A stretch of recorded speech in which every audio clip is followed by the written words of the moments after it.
Snow drifted across the small town of Pine Hollow like powdered sugar over a gingerbread house. The streets glowed with red and green lights. Children laughed from sleighs, and the scent of hot cocoa filled the air. But in the old part of town, where the houses leaned tiredly against each other and the power lines sagged with frost, Christmas wasn't so cheerful. Eleanor Briggs, a retired choir teacher, lived alone in a creaky Victorian house at the end of Candlewick Lane. Every year, she hung a single wreath on her front door. Red ribbons faded from age, and listened to the carolers passing by. But this Christmas Eve, the carolers didn't come. At exactly 11:30 p.m., Eleanor heard singing, soft at first, then louder. The melody was familiar, but wrong somehow. The words slipped through her window like cold fingers. Hark, the herald angels scream. She froze. That wasn't the lyric. Her clock ticked steadily, 11:32. The singing grew closer. Eleanor pulled her robe tight and stepped to the window. Outside, 5 figures stood in the snow. They were wearing Victorian caroler clothes, tall hats, bonnets, scarves. But their faces were hidden by white porcelain masks with hollow eyes. Each held a candle that burned with a strange, greenish flame. Lovely costumes, she whispered nervously to herself. Maybe they were local kids playing a prank. But then one of them turned toward her window.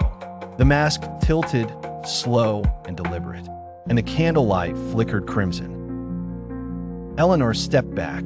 The singing stopped. A moment later, knock, knock, knock. She froze. Her heart pounded. No one visited her this late. Not even her neighbor, Mr. Halpern. The knocking came again, harder.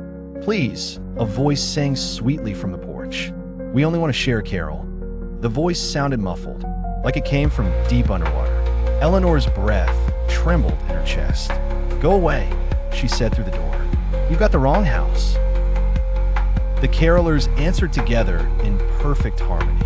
No, Eleanor Briggs, you're the one who's been missing our song. She stumbled backward, heart skipping. How'd they know her name? The green candlelight seeped through the cracks under the door. The air grew thick and cold. Her lights flickered, once, twice, then went out entirely. Only the faint glow from the porch remained.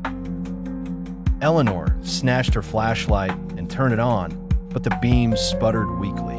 Her trembling hand swept the light toward the fireplace. There, on the mantel, hung her late husband's old music box, a gift from their first Christmas together. It began to play on its own. The same warped melody echoed from outside, the carolers matching the tune perfectly, their voices twisting into something inhuman. Eleanor covered her ears, but the song crawled through her mind, whispering memories she had buried. The accident, the icy road, the carolers she'd hit one Christmas Eve 30 years ago. 5 of them. She'd never told a soul. No, she gasped. No, it can't be. The front door creaked open by itself. The candlelight poured in, thick as fog. The 5 figures stepped inside, snow melting beneath their shoes, but leaving no footprints. Their masks gleamed in the dim green glow. Your turn to sing, Eleanor, one hissed.